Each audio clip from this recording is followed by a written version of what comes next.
I welcome you all in the next class of Kathopanishad. What we are learning about Brahma and Jivatma is from the mouth of Yamacharya to the Nachiketa. Sometimes if we, this has been written by Kat Rishi only. So rishis when want to convey a message to the masses, it's one of the way that they present in the form of question and answer, because when we question and when they give the answer, many of the doubts are cleared. So that's why in the classroom also teacher used to say, you ask what is in your mind, because if one question comes in one student, the other 39 will also get solution to that question, because then teacher try to explain from the question point of view. So that's why the Marishikat is presenting this Upanishad from the mouth of Yamacharya. And actually, he himself is telling what is Brahma, what is Jeev, what we should do. So today we are starting with the fifth part. Here it will come description on the disposition of Jiva and Brahma. So we'll start from the first shloka. पुरम एकादश द्वारम अजस्य अवक्र चेतसः अनुष्ठाय न शोचति विमुक्तश्च विमुच्यते etadvaitat will come many times. We have seen in the last part also.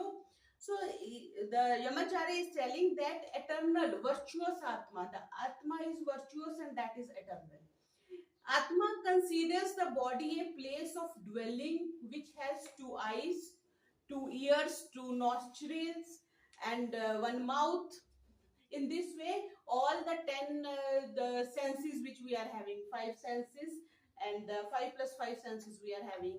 Then, in addition to that, he is telling about one Brahmarandra and two nostrils. Otherwise, we say Atharvaved mantra says Asht Chakra Navadwara. But here they have mentioned the Ekadash Dwara. Ekadash is 11. So 11 how become 9 the same, and then extra is Brahmarandra and the nostrils are counted at 2. Inside nostrils, 2 nostrils become 1, but this is the way of presenting. We can say 2 left and right nostril we say na, so we can count the nose as 2 nostrils. So though these one can move not only towards outwardly, these senses takes us towards the world only, but they can also go towards the Atma within. So Maharishi is telling, with its religious ritual, it doesn't fall in grief of this world, because the soul knows that one day it has to leave this pur. This pur is house. This as we are when we are a tenant, we know that one day the owner will come and he will say, okay, you vacate the house. So we are tenant in this house, and this house owner is actual the Brahma, the God. He has given a house to us for 60, 70, 80 years. So when it exits the body, when the soul exits the body, when the tenant vacates the house, it is free from sorrow forever. Etat vaitat. This precisely is the character of Atma. Then in next shloka what he says, Hansah shuchish dosurantarakshas dota vedashyadati tirduron sat nishadvar asadrit sadvayo maswadaja goja ritja adrija ritam brihat. A bit difficult words are there. He says Jivatma is Hans. Hans we know the in the Nath Sampradaya also the Hans is very important. Hans is form if we cut the brain as a from this 90-degree, then the central ventricles, all the ventricles, they look like Hans. Hans is a bird which has the wings open. So this Hans is the counted as the place of Jivatma. So when we do go in Samadhi, what will happen? This Hans will exit from the Brahmarandra. So that he is explaining that Jivatma is Hans, it's Vasu, Hota and Atithi. Four adjective has been given to the Atma. The manner in which Hans lives in a pure and sacred place, the Hans, we know, like we put water and milk in a bowl and we give to the Hans, he will drink he will take milk and water will be left behind. He is so choosy, he has such a good sense. So he lives in a pure and sacred place. Similarly, Jiva is like Hans. It resides in the virtuous Brahma. Then Vasu dwells in the celestial place. Vasu is who where we can live. Vasu, Vasne Dhatu. Vas is where we can reside, where we can live. Like nowadays, they are going to Mars planet, they are going to Moon planet, just to look whether the conditions are there to live or not. So Vasu is the planet where we can live, where the animals, plant, human beings can live. So Vasu resides in celestial space. Similarly, Jiva like Vasu reside in the space of the heart. Then Hota is sits before the altar and performs the fire worship, the Homa, the Yajna. So similarly, Jiva is like Hota, selects the three Nachiket Agni which we discussed in the first chapter. So and just as Atithi also, the soul has come to this body, and one day Atithi will go away as usual. The Atithi goes away from us. The guest also. So in this way, Maharishi has explained. So just as the other creature, there is a sequence of growth. If we are high, then higher, then highest. This will be the growth. And sequence of Narde, Varde, Ritde, and Vyomde. Just like we say, associate professor, assistant professor, then deputy professor, they say, and then professor comes. So same way, the Nar will, as its qualities are grown, he will achieve different things. So third one, urdhvam pranam anatyapanam pratyagasyati madhye vamanamasinam vishve deva upasate. But say that people think that life is only pran, vital air, but it is atma that pushes the pran. We say he's no more, he has taken his last breath. We say last breath is not, the breath is not important. Who is telling the breath to come and go out? Who is instructing the prana is the atma. So in spiritual sciences we say his soul left for the heavenly abode, like that. So soul is the main power, not the breath. So same is telling Vamanamasin Vishwadeva Upasate. So pran upwards and apan is the follower which go downwards. Between them exists that splendid Jivatma, and all senses are devoted to it. When Jivatma goes away from the body, all the senses, 5 pran and the 10 senses, they all go with the Jivatma to the next body or wherever the soul wants to go. In the as per the instruction of Brahma. अस्य विस्रंसमानस्य शरीरथस्य देहिनः देहाद्विमुच्यमानस्य किमत्र परिशिष्यते एतद्वै तत्. When Dehi is the soul, the Jivatma housed in the body starts shifting. It starts leaving the body. Then what remains in the body? What will remain? Because the God is there, the soul has left the body. So what remains is the Prakriti. And because if we say from the other way, the God is omnipresent, so the Brahma remains in the body. Na pranena na apanena martayo jivati kaschana itarena tu jivanti yasmin neta upashritau. There are two types of energy, pran and apan in the body. The purpose of pran is constructive, the anabolism, and the purpose of apan is catabolism, the destructive work. So no one lives from pran and apan. There is some another energy that makes the man exist. In the other way he is explaining, the Maharishi is explaining, apart from pran there is one energy, the soul, which is called energy on which these two prana and apan depends, and that is precisely atma. That is what Nachiketa, you put a question and I am answering you. Hantata idam pravakshami guhyam brahma sanatanam yatha cha maranam prapya atma bhavati gautama. Nachiketa was from the lineage of Rishi Gautam. So one of his name is Gautam only. So Yamacharya is telling, O Nachiketa, I am sharing with you a secret and a great eternal mystery as to what is the state of Atma after death.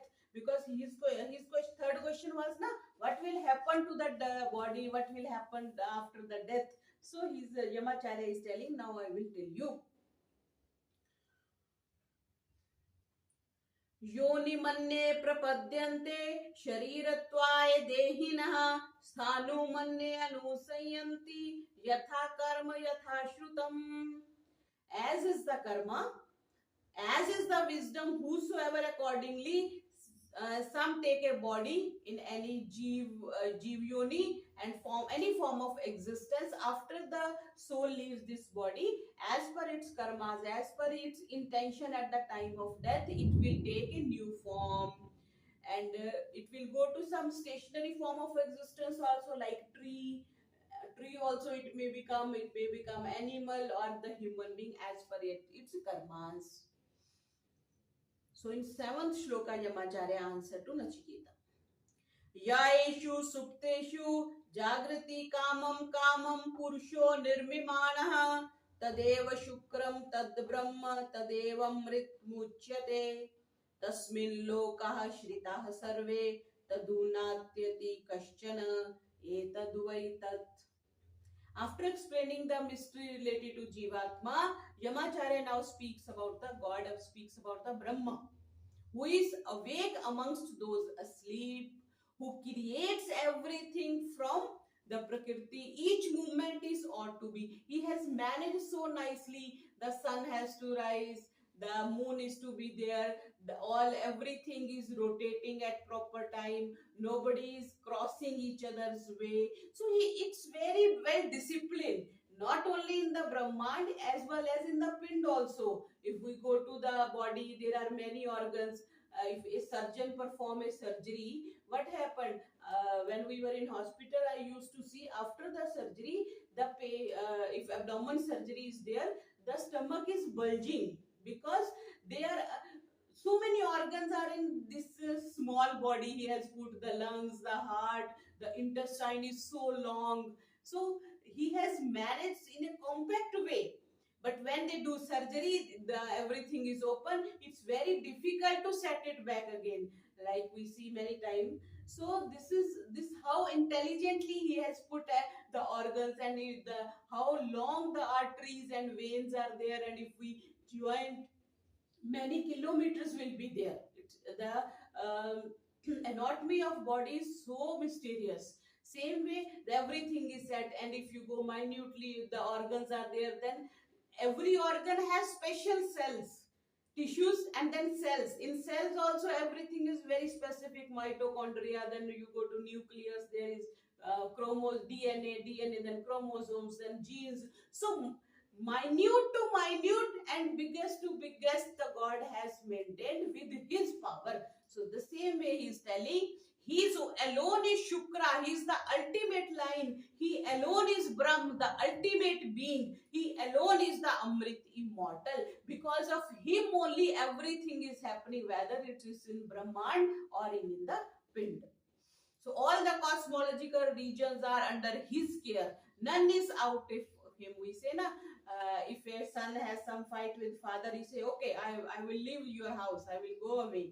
But if we have fight with God also, we cannot go away from the vicinity of God. We will remain in the vicinity of God only. So the Nachiketa has been told that Etat Vaitat, this is the Brahm, because he is everything, he is commanding everything in Brahm. So what he has explained, one is Atma, who is controlling this body. He said na, when Atma leaves, Pran also leaves, senses also leaves, and Brahma is managing the whole Brahmand, and everything is under his control.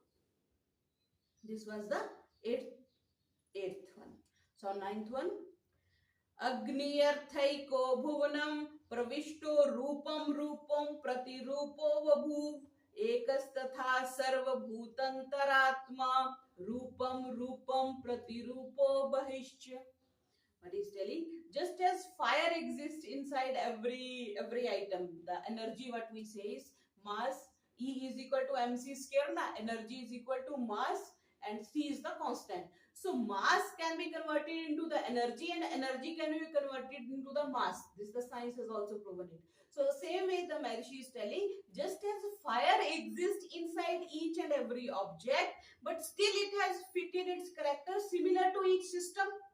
The fire which we are using in the gas stove is different which we are using in the havan, in the yajyam. The fire which the a person smokes and lit the cigarette, that fire is different. So fire is different, but it has taken uh, different modifications as per the requirement of the person. So she is telling it has fitted its character as per the system. So in same manner, the inner soul of all existent creation is the one which is similar to each system everywhere. The God is one within, like energy is same within the everybody. The energy, the fire is same, but it has modified as per the system, as per the situation. But fire is one, the energy is one.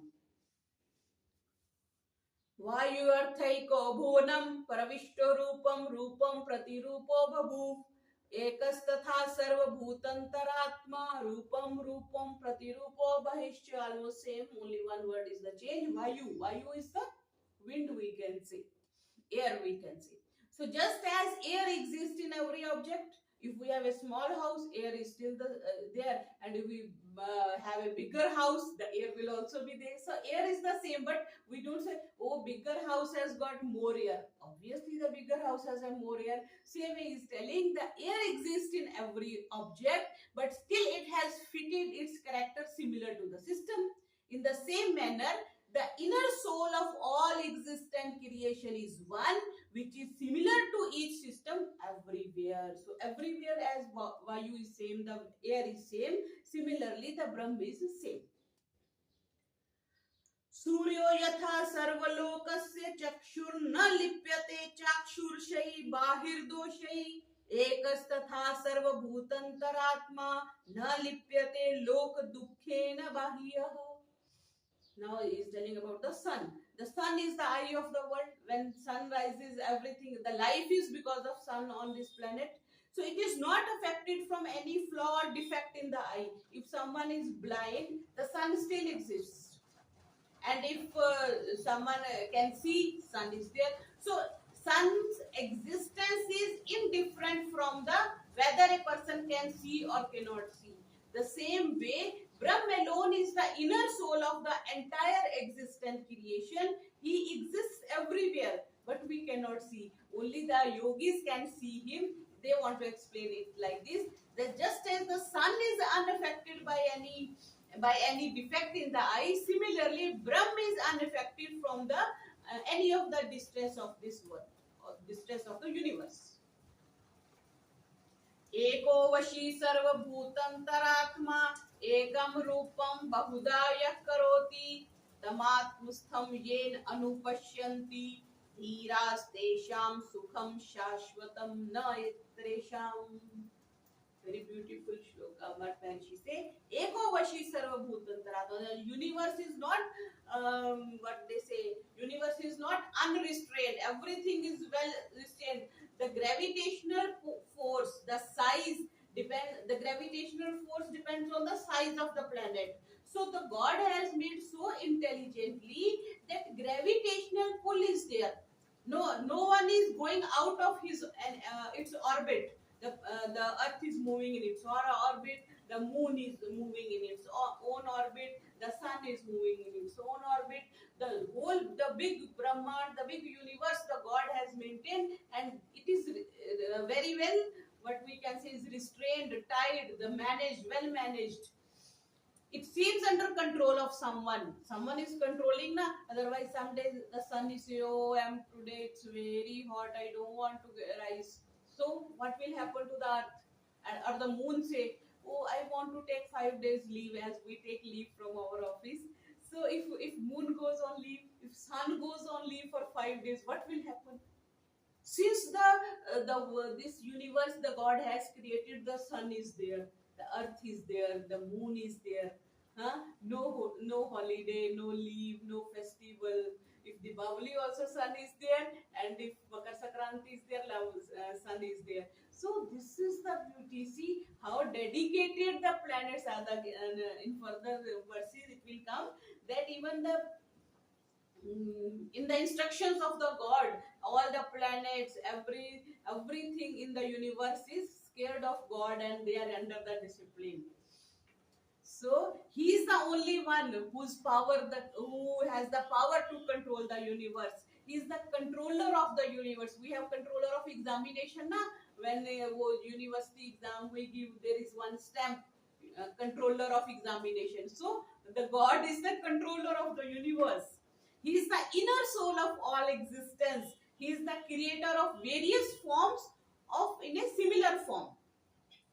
Out of a similar form, he has made from only Sattva, Rajas, Tamas, the electron, proton, neutron. He has created such a big, huge variety. The hills are there, the water is there, the dam is there, the trees are there, the plants are there, the grains are so many types. So everything has been created from basic. The basic is one from unity in diversity. The exact word is unity in the diversity. His abode is within the Atma and he prevails within the Atma. Meditative people perceive him because within the Atma, he is found in the Atma. Just like someone comes in our house, we'll make him to sit in the lobby or in the drawing room. We don't ask him to come into the kitchen and sit here. So there is a specific place for guest. So the Brahm is in our sacred heart, the place at the size of thumb. So Brahm resides here. So when we do meditation here, we have the darshan of God here. Meditative people perceive the Brahma, they find perpetual contentment, not others. Because others are, let's see the next verse. Naitresha. 12th, 13th. Nityo nityanam chetanash अचेतनानामेको बहुनाम यो विदधाति कामान तमात्मस्थम ये अनुपश्यन्ति धीरास्तेषां शांति शाश्वती न इतरेषाम. He is the only one eternal amongst the eternals. You see, when there is board of directors, he is the director of the directors. The same way, he is the eternal among the eternals. He is the only alert among the alerts, which we says he is the only Chetan. For Chetan, what we can use the word is he is the alert among the all alerts. He is the one amongst many desires and aspirations of this world, or also his creation. The word is his creation only. His abode is within the Atma. It's the Atma's drawing room is at our heart, and where we can meet the Brahma. So his abode is within the Atma, so only meditative people can find him. Tat etad iti manyante anirdeshyam paramam sukham katham nu tad vijaniyam kimu bhati vibhati va. That Brahm cannot be expressed. Sometimes this is I think in Upanishad also somewhere it will neti neti. The Pathik ji's bhajan is there. Neti neti keh ke jisko ved bhi pukarti. So the Brahma cannot be expressed. How, if we say that I have eaten the jaggery, how it tastes? It's very sweet. Does it look like sugar? No. Does it look like the misri? No. There will be many sweetnesses there, but the jaggery has one unique sweetness which cannot be described. The same way the Brahma is unexplainable. It cannot be expressed. One cannot say that here he is, the Brahm is here. But if anything can be said, what is said earlier, what he has explained, he is the controller of the whole universe. How can we know him? He is somewhat appear to be known to all. Everyone say the Brahm is there, the God is there. Many people say Upar wala is watching you. So everybody has his own concept about the Brahm, and they say the little bit of Brahm is known to every person. Yes, sometimes there is a special inkling about him who meditate, who do some sadhana, who do tapasa. They find a glimpse of him. Na tatra suryo bhati तदेतति तत् न तत्र सूर्यो भाति न चंद्र तारकं नेमा विद्युतो भान्ति कुतोऽयमग्निः तमेव भान्तुम् अनुभाति सर्वं तस्य भासा सर्वम् इदं विभाति. न तत्र सूर्य भाति न chandra tarakam. What we can be inkling about it is so evident that the splendor of sun fades away in front of him. In one of the Veda mantra it comes, when a yogi gets the glimpse of Brahm, it's like 1,000 suns has been come in front of him. It's so bright, we can say. So in front of him, the sun fades away, the splendor of sun fades away. There the moon and stars become devoid of light, and lightning is dull in front of his brightness. He's so bright. And then what to talk about fire with his splendor? The sun, moon, star, lightning, fire all provide light, but their light is because of him. If we say my father was in the electricity department. So when the light goes off, electricity goes off in summer days. So my auntie used to say, "Oh, the electricity department, so bad words about electricity department." So now just think, if electricity department switch off the light, what your electricity appliances will do at home. So microwave is there, fan is there, washing machine is there, mixer is there, grinder is there. Everything will be of no use now if the electricity man switch off the light from the main meter. Same way, if the Brahm is not there, what this sun will do, what this moon will do, what the stars will do, what the fire will do. This is saying, na tatra surya bhati, na chandra tarakam, nema vidyuto bhanti, kuto ayam agni, tamev bhantam anubhati sarvam, tasya bhasa sarvam idam vibhati. Because of him only everything has its splendor, everything is shining, everything is bright. So that is his radiance. He emits the light because of everything emits the light because of him, because the electricity man has put on the electricity from the main meter. That's why we have electricity in our house. Same way, the Brahm is the light. He radiates, he controls, and that is why we can see him. So we should see Brahm behind the light. Okay. So with this we complete the fifth part of Kathopanishad. The chant Om Sarvebhyo